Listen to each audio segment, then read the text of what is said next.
the house on Maple Ridge Drive never felt the same after October 14th, 2013. It was the kind of house that belonged in a postcard, with its butter yellow siding and white shutters, a tire swing hanging from the oak tree in the front yard. The kind of place where families waved to their neighbors, where kids rode bikes until the streetlights flickered on, where nothing bad was supposed to happen. But something bad did happen. And 12 years later, nobody could explain what it was. The Morrison family had lived in that house for 6 years before everything fell apart. Daniel Morrison worked as an accountant at a firm downtown, the kind of man who wore khakis on weekends and mowed his lawn in perfectly straight lines. His wife, Lisa, taught second grade at the elementary school 3 blocks away. She had one of those smiles that made parents feel like their kids were in good hands, the kind of teacher who remembered every student's birthday. Their daughter, Emily, was 9 years old. She had freckles scattered across her nose, loved strawberry ice cream, and collected rocks from the backyard that she swore were magical. She would line them up on her windowsill, each one given a name, each one part of some elaborate story only she understood. Her favorite was a smooth gray stone she called Winston. She told her mother it could grant wishes if you whispered to it at exactly midnight. Lisa always smiled when Emily talked about Winston. She never imagined that one day she would hold that stone in her hand and beg it to bring her daughter back. October 14th, 2013 started like any other Monday. Lisa made pancakes for breakfast, the kind with chocolate chips that Emily loved. Daniel rushed through his coffee, already late for a meeting. Emily wore her purple hoodie, the one with the cat ears on the hood, and carried her backpack covered in stickers of unicorns and stars. Lisa kissed her daughter on the forehead before she left for school. That was the last time she saw her. Emily never made it to school that day. At 8:47 a.m., the school called Lisa to ask why Emily was absent. Lisa, standing in her classroom preparing for her own students to arrive, felt her stomach drop. She told them there must be a mistake. She had watched Emily walk out the door. She had seen her head down the sidewalk toward the bus stop, just like every other morning. But Emily was not at school, and Emily was not at the bus stop. Lisa called Daniel, her voice shaking. He left work immediately. They called the police. By 9:15 a.m., officers were canvassing the neighborhood, knocking on doors, asking questions. By 10:30 a.m., search parties were forming. By noon, the local news was broadcasting Emily's picture, asking anyone with information to come forward. The bus driver, a woman named Diane Keller, told police she never saw Emily that morning. She had been driving the same route for 11 years and knew every kid who waited at every stop. Emily was not there. Neighbors reported seeing nothing unusual. Lunka, the Yunen, DA, no strange cars, no unfamiliar faces. One woman, Mrs. Callahan, said she had been watering her plants around 8 a.m. and saw Emily walking down the sidewalk, backpack bouncing against her shoulders. She remembered thinking how cute the cat-eared hoodie was. That was it. Emily had walked down Maple Ridge Drive, turned the corner onto Birch Street and vanished. The first 48 hours were a blur of police interviews, search dogs and helicopters circling overhead. Volunteers combed through the woods behind the neighborhood, checked drainage ditches, searched abandoned buildings. Daniel and Lisa appeared on the local news, pleading for anyone who had seen their daughter to come forward. Lisa's voice broke when she said Emily's name. Daniel stared into the camera with hollow eyes, his hands clasped so tightly his knuckles turned white. The police investigated everyone. They looked into Daniel's finances, searched his computer, questioned his co-workers. They interviewed Lisa's students' parents, checked her phone records, asked if there had been any trouble in the marriage. They found nothing. No debts, no affairs, no secrets. Emily's school friends were interviewed. They all said the same thing: Emily was happy. She loved drawing. She wanted to be a veterinarian when she grew up. She had been excited about Halloween, already planning her costume, a witch with a sparkly hat. There were no signs of struggle at the house, no forced entry. No evidence that Emily had been taken from her bedroom in the middle of the night. She had left the house that morning, just like always, and somewhere between her front door and the school she had disappeared. Weeks passed. Then months. The search parties grew smaller. The news coverage slowed. The police kept the case open, but leads dried up. There were no witnesses, no surveillance footage, and no forensic evidence. It was as if Emily had simply ceased to exist. Lisa stopped teaching.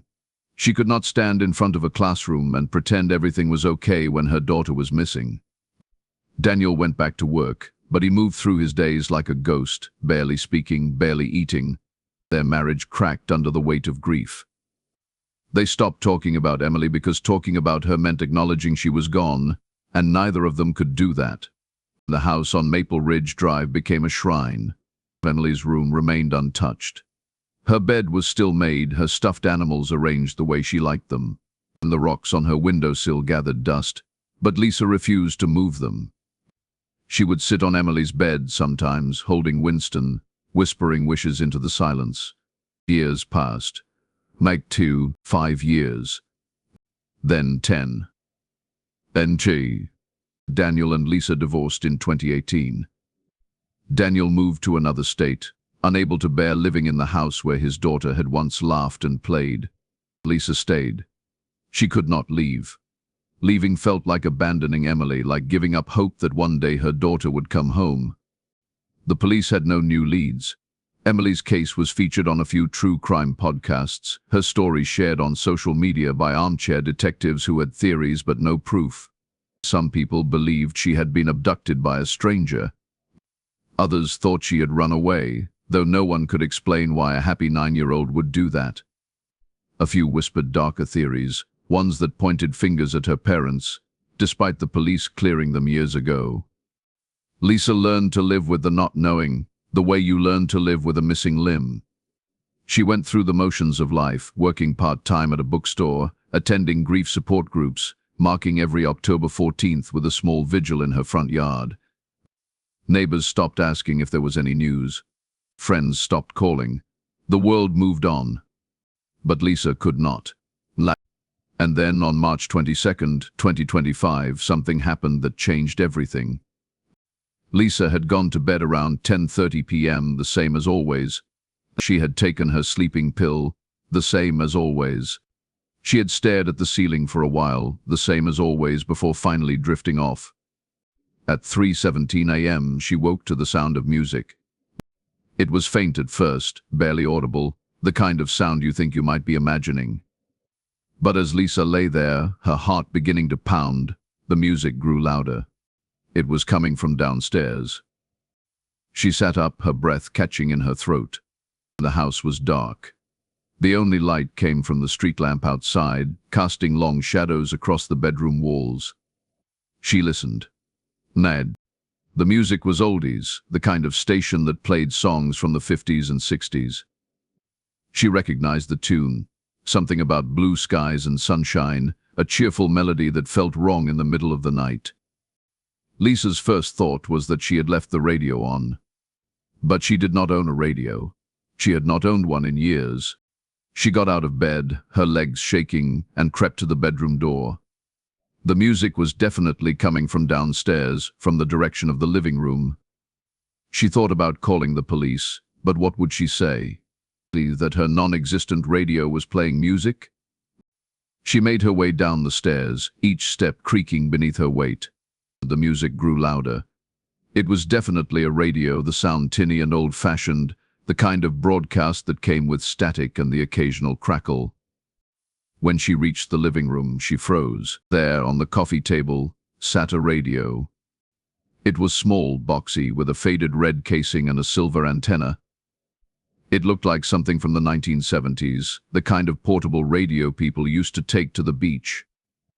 And it was on, the dial glowing softly in the dark, the music pouring out of its tiny speaker. Lisa's heart hammered in her chest. She did not own this radio. She had never seen it before. She approached it slowly, as if it might explode.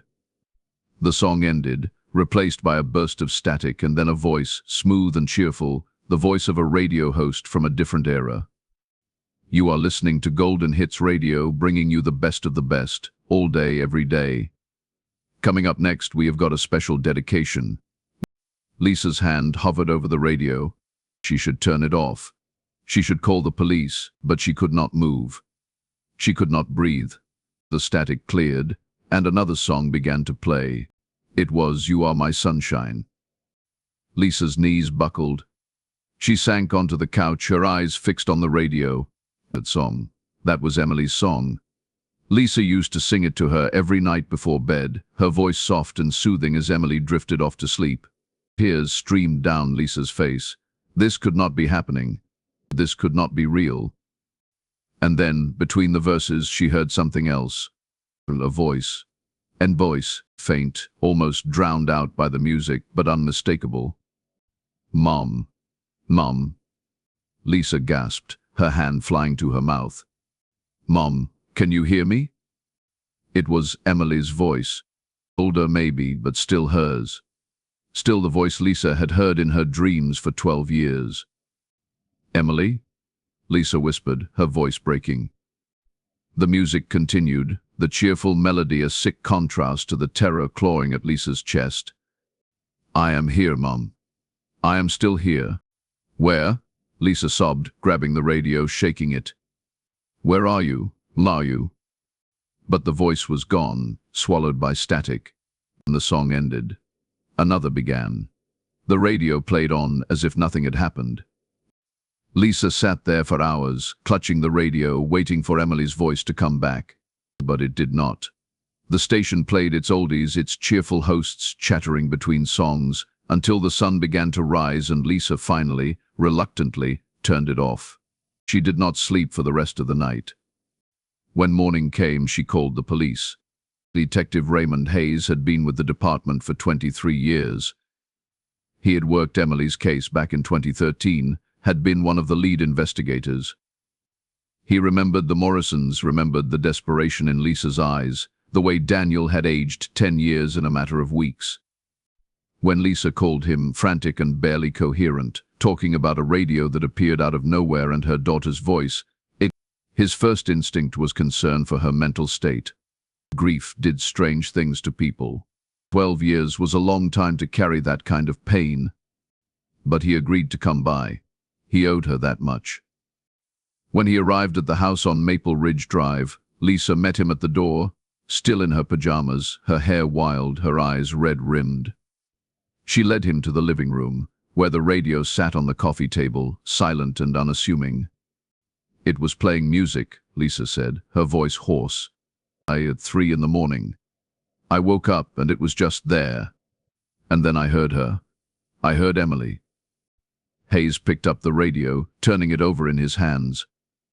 It was old, definitely vintage, the kind of thing you might find at a garage sale. There was no brand name visible, no serial number. The casing was scratched, the antenna bent slightly. "Do you recognize this?" he asked. Lisa shook her head. "I have never seen it before.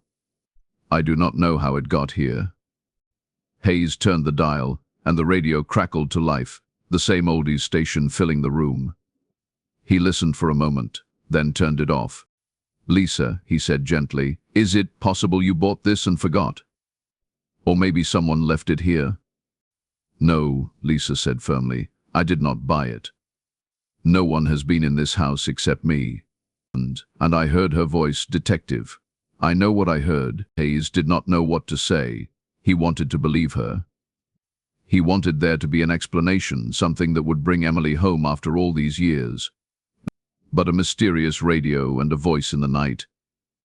It sounded like the plot of a horror movie, not a real investigation. "I will take this back to the station," he said. "We will check it for prints, see if we can figure out where it came from." Lisa nodded, but she looked defeated, as if she knew he did not believe her. Hayes took the radio and left, promising to keep her updated. Back at the station, he handed the radio over to the forensics team. Well, they dusted it for prints, found none. They opened it up, checked the wiring, and found nothing unusual. It was just a radio, old and worn, but functional. Hayes filed a report, noting the strange circumstances, but there was nothing actionable. No evidence of a break-in. No signs of foul play. But just a grieving mother and a radio that should not have been there. He thought that would be the end of it. He was wrong. Well, yeah. 3 days later, Lisa called him again. "It happened again," she said, her voice trembling. From the radio, "It is back." Hayes felt a chill run down his spine. "What do you mean, it is back?" "I mean it is here, on my coffee table, just like before." Hayes drove to Maple Ridge Drive, his mind racing. But he had taken the radio. It was sitting in an evidence locker at the station. There was no way it could be back in Lisa's house. But when he walked into her living room, there it was. The same red casing, the same bent antenna, with the same radio. The same radio. Hayes stared at it, his mouth dry. He pulled out his phone and called the station, asking them to check the evidence locker. They confirmed it. The radio was still there, tagged and stored. "That is impossible," Hayes muttered. Lisa looked at him, her eyes wide with fear. "Tell me I am not losing my mind." Hayes did not know what to tell her. He picked up the radio, turned it on, and listened. The same oldies station, the same cheerful music. And then, just as Lisa had described, a voice cut through the static. "Mom." Hayes's blood turned to ice. "I am still here, Mom. Please find me." The voice was young, female, and unmistakably real. Hayes and Lisa stared at each other, the weight of the impossible settling over them like a shroud. Somewhere, somehow, Emily Morrison was trying to reach out, and the radio was the only way she knew how. Detective Raymond Hayes had seen a lot in 23 years on the force. He had worked homicides where the evidence made no sense until it suddenly did. He had interviewed witnesses who lied, suspects who told the truth, and victims whose stories changed with every telling. He had learned to trust facts, to follow the evidence wherever it led, even when it led somewhere he did not want to go. But this was beyond anything he had ever encountered. He stood in Lisa Morrison's living room, holding a radio that should not exist, listening to a voice that should not be possible. The rational part of his brain screamed that there had to be an explanation. The radios did not appear out of thin air. But missing children did not communicate through vintage electronics 12 years after they vanished. But he had heard the voice himself, and he could not explain it. Hayes took the radio back to the station, but this time he did something different. He set up a camera pointed at the evidence locker, a motion-activated system that would record anything unusual. He wanted to know if somehow, impossibly, the radio could move on its own. He also made copies of the recording from Lisa's house, the one where Emily's voice came through. He sent it to the FBI, to audio forensic specialists, to anyone who might be able to tell him if it was real or fabricated. The results came back within 48 hours. The voice was real, not synthesized, not manipulated. A genuine human voice, female, approximately 9 to 12 years old, recorded through what appeared to be an analog radio transmission. The FBI agent Hayes spoke with, a woman named Victoria Grant, sounded genuinely disturbed. "Detective, I have analyzed thousands of audio files in my career," she said over the phone, her voice careful and measured. "This recording is authentic. Whoever that is, they are speaking in real time, transmitting through an actual radio frequency. But here is the problem. We tracked the frequency. It does not exist." Hayes felt his stomach drop. "What do you mean, it does not exist?" "I mean the frequency that radio is picking up is not assigned to any station, any broadcaster, anything. It is dead air. According to every record we have, nothing should be transmitting on that frequency. But something is." Hayes thanked her and hung up, his mind racing. Dead air. Dead air. A frequency that should not exist. That a voice from nowhere. He drove back to Maple Ridge Drive that evening, the radio sitting in an evidence bag on his passenger seat. Lisa answered the door before he even knocked, as if she had been waiting by the window. "Did you find anything?" she asked, her voice desperate. Hayes nodded slowly. The voice is real, Lisa. It is not a recording. It is not faked. Somebody is transmitting and we do not know how. Lisa's face crumpled with relief and terror all at once. But then Emily is alive. She is out there somewhere trying to reach me. Hayes wanted to tell her yes. He wanted to give her hope.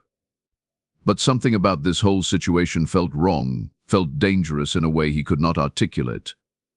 We need to figure out where the transmission is coming from, he said.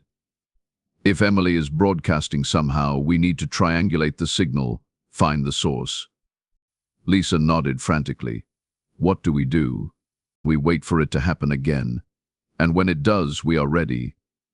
They did not have to wait long. At night, at exactly 3:17 a.m., the radio turned itself on. Hayes was asleep in his car outside Lisa's house, his phone set to record any activity. The sound woke him instantly. He grabbed his equipment and rushed inside, where Lisa was already in the living room, staring at the radio. The oldies station was playing again. Buddy Holly this time, singing about everyday life and simple love. Hayes pulled out a frequency scanner, a device that could identify and track radio signals. He aimed it at the radio, watching the readout. The frequency flickered across the screen, unstable, jumping between numbers that made no sense. And then it locked on. 87.9 FM.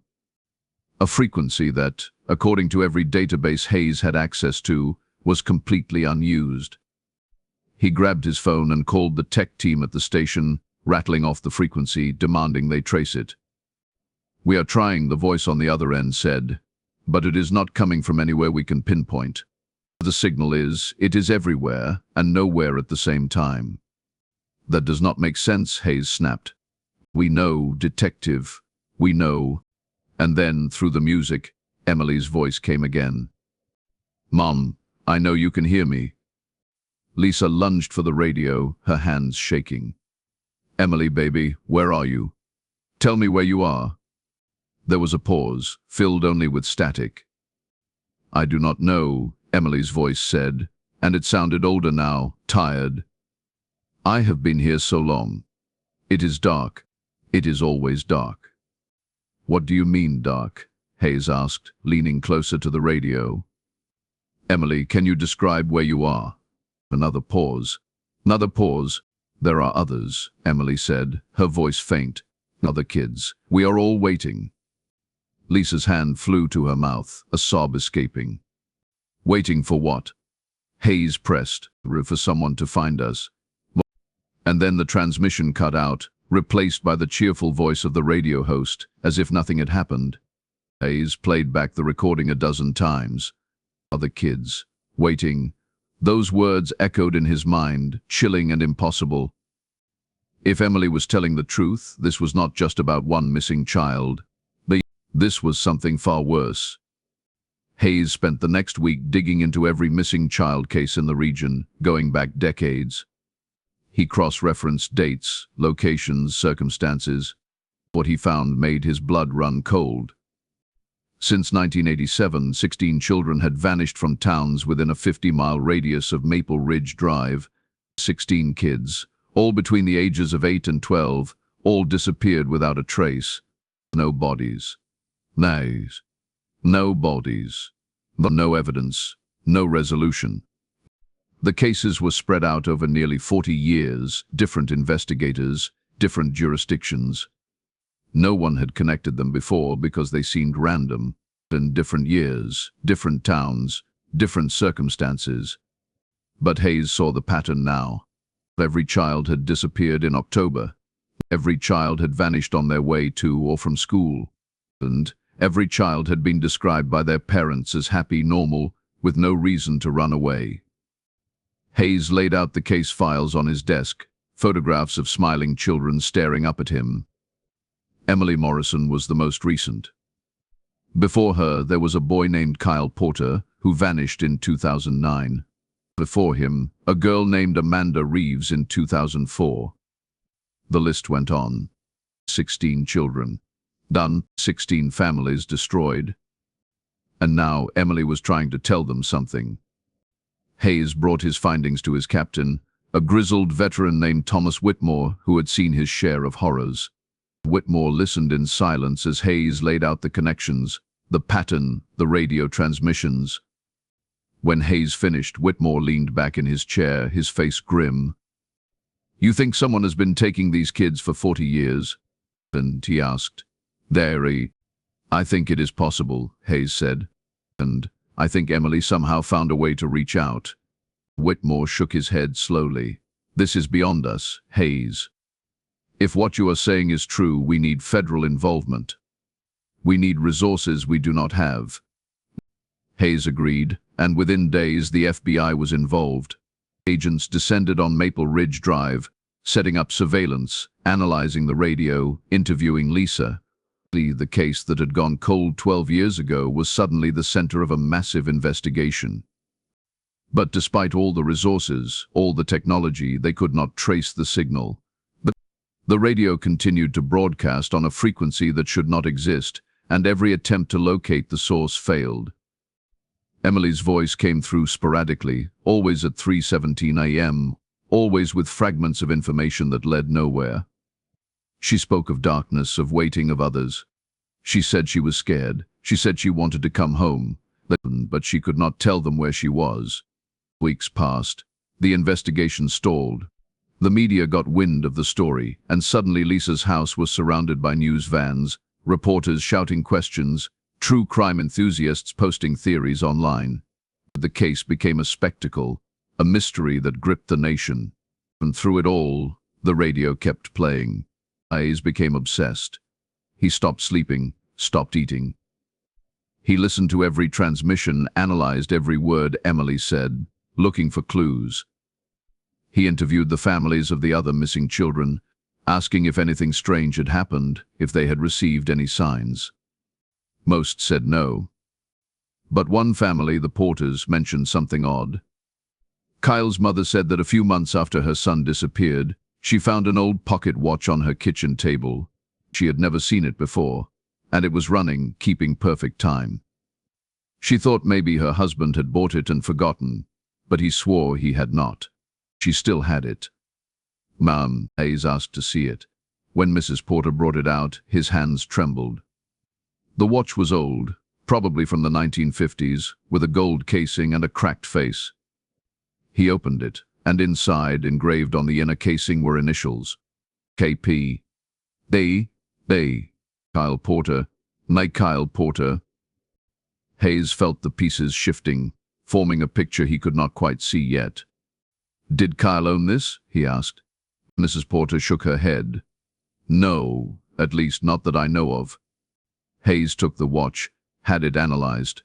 Just like the radio, there were no fingerprints, no DNA, nothing that could tell them where it came from. But the watch was running, and it had appeared out of nowhere. Hayes returned to Lisa's house with the watch, a theory forming in his mind that he could barely articulate. "What if the objects are connected?" he said, pacing Lisa's living room. "The radio, the watch. What if whoever took these kids is sending them back somehow? Not the kids themselves, but pieces of them. Messages. Messages." Lisa looked at him like he was losing his mind. Maybe he was. But that night at 3:17 a.m., the radio turned on again. And this time, Emily's voice was different. "Mom, I figured something out." Hayes and Lisa both leaned in, listening intently. "The man who took me. He is still here. He is still taking kids." Hayes's heart pounded. "Emily, what man? Can you describe him?" There was a long pause, filled with static. "He does not have a face, not anymore. But he has a name." "What name?" Hayes demanded. Walter Finch." Lisa gasped. Hayes felt the world tilt. He knew that name. Walter Finch had been a person of interest in a child abduction case in 1991. A girl named Rebecca Torres had vanished from a park, and witnesses reported seeing a man matching Finch's description nearby. Police had questioned him, but there was no evidence, and Finch had an alibi. The case went cold, and Finch was never charged. Hayes had read the file just days ago, one of the many cases he had reviewed. Finch had died in 1998. Heart attack. He was buried in Greenfield Cemetery, 10 miles from Maple Ridge Drive. Emily, Hayes said carefully, Walter Finch is dead. He has been dead for 27 years.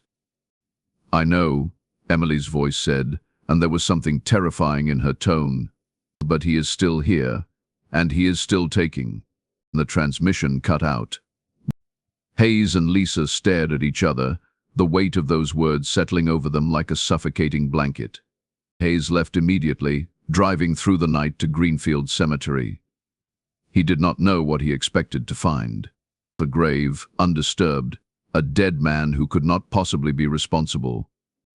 But when he arrived, flashlight in hand, and found Walter Finch's headstone, something was wrong.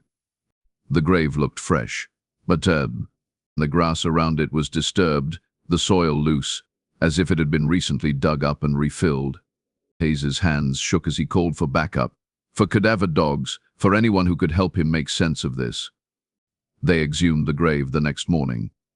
The coffin was empty. Walter Finch's body was gone. The investigation exploded after that. The FBI brought in specialists, forensic teams, anthropologists. They searched for any sign of where Finch's body had gone, how it had been removed, when. But there were no answers. Just an empty coffin and a growing sense of dread. Hayes returned to Lisa's house, exhausted and terrified. The radio was still there, silent now, as if waiting. He sat on the couch, his head in his hands, trying to piece together the impossible.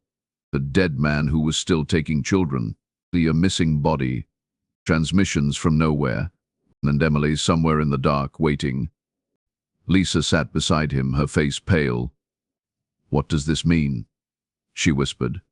Hayes did not know, but he knew they were running out of time. That night at 3:17 a.m., the radio turned on for the last time. Emily's voice came through, clear and strong. Mum, I love you. I need you to know that. Lisa sobbed, reaching for the radio. Emily, please tell me how to find you.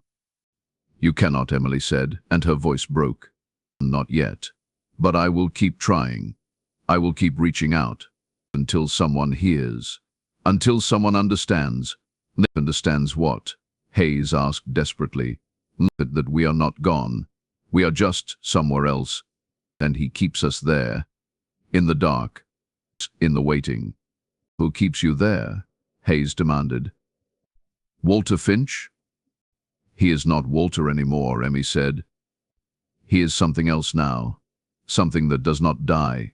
Something that takes and never stops. The static grew louder, drowning out her voice. Finally, Lisa screamed. I have to go, Emily's voice said, faint now, fading. But I will come back. I will always come back. Listen for me, Mum. Listen for all of us. And then, silence. The radio went dead. The dial stopped glowing, and the static disappeared. Hayes tried to turn it on again, but nothing happened. It was just a radio now, lifeless and ordinary. Lisa collapsed, sobbing, and Hayes held her, his own eyes burning with tears. The investigation continued for months, but they found nothing more. No bodies, no Walter Finch, no answers. The radio never turned on again. But Lisa kept it, sitting on her coffee table, a silent reminder of the daughter who was still out there, somewhere, waiting. Hayes never stopped looking. He followed every lead, interviewed every witness, chased every shadow. But the case remained unsolved, a mystery that defied explanation. 16 children, vanished across 4 decades, one empty grave, and a voice in the dark, reaching out, trying to be heard. Years later, in 2029, another child went missing in a town 60 miles away. A boy named Ethan Wells, age 10, disappeared on his way to school. It was October. His mother found a snow globe on her kitchen table 3 weeks later, one she had never seen before. Inside was a tiny figurine of a boy, waving. and when she shook it, she swore she heard a voice, faint and far away, whispering, "I am here, I am still here." The cycle continued. And somewhere, in the darkness between worlds, Emily Morrison and 15 other children waited. Their voices carried on impossible frequencies, and their messages sent through objects that should not exist. And waiting for someone to finally understand. Waiting for someone to bring them home. But the truth, the terrible truth that Hayes would never admit out loud, was that he did not think they were coming back. He thought they were trapped in something beyond death, beyond understanding, held by a force that wore Walter Finch's name but was something far older, far darker. And the only thing they could do was reach out, again and again, through radios and watches and snow globes, tiny desperate signals from the void. Lisa Morrison still lives in the house on Maple Ridge Drive. She still sits in Emily's room sometimes, holding Winston the wishing stone, whispering into the silence. And every October 14th, at exactly 3:17 a.m., she wakes up, listening and hoping, then waiting for the radio to turn itself on, because somewhere out there, her daughter is doing the same, reaching out through the dark, trying to find her way home.